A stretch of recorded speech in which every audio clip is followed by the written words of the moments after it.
президентimiz туура кылып атат. Камчы Ташиевди кайтартып, үй бүлөсүн да кайтартып. Бул кайтаруу менен иш бүтпөйт. Менин оюмча айыбын угузуп туруп, домашний арест кылып туруп, резиденция ичинде кайтартыш керек.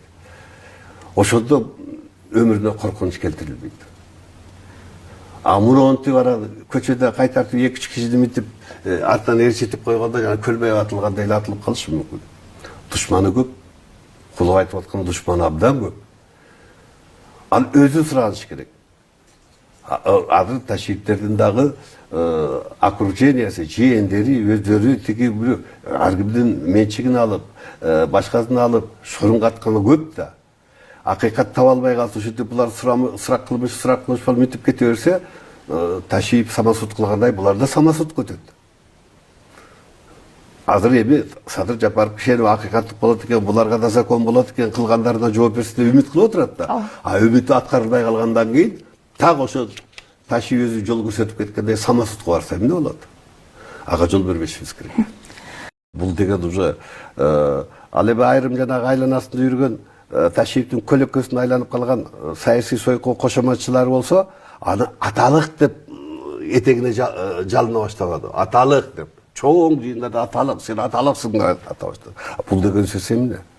Бул деген сөз уже Кыргызстанда чоң бир нерсени күч менен бийликти, президенттин бийлигин тартып алам дегенге кетип атат да. Менин оюмча президент давно чыдамы бүтүп калган. Дальше эч нерсе кыла албай калган.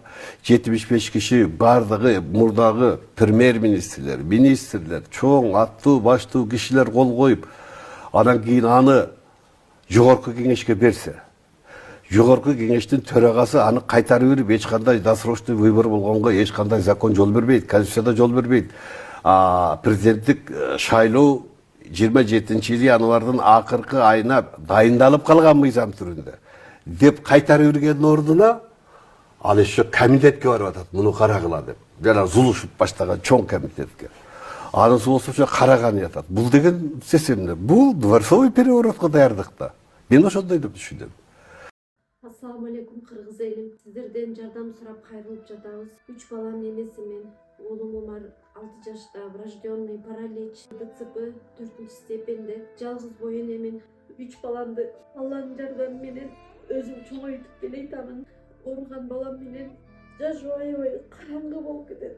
Балам тырышып ооруса жан дүйнөм, менин денем тырышкандай кыйналамын. Суранамын кыргыз элим. Балама 5 сом, 10 сом болсо да жардам бериңиздер. Жок дегенде мени көрсө, апа деп мени тааныса деп үмүттөнөм. Жаны оорубай жашаганга себепчи болуңуздар суранам. Балдарыңыздар оорубасын. Улуу Рамазан айында дуаңыздар кабыл болсун. Умар каттуу оору менен күрөшүп жаткан кичинекей жигит. Ал кымбат дарылануу жана айыгууга мүмкүнчүлүк алуу үчүн сиздин жардамыңызга муктаж болуп турган учуру. Сиз берген ар бир сом Умарды дени сак жана бактылуу жашоого жакындатат. Сооп иш кылуу менен бирге Умарга ооруну жеңүүгө жардам бериңиз.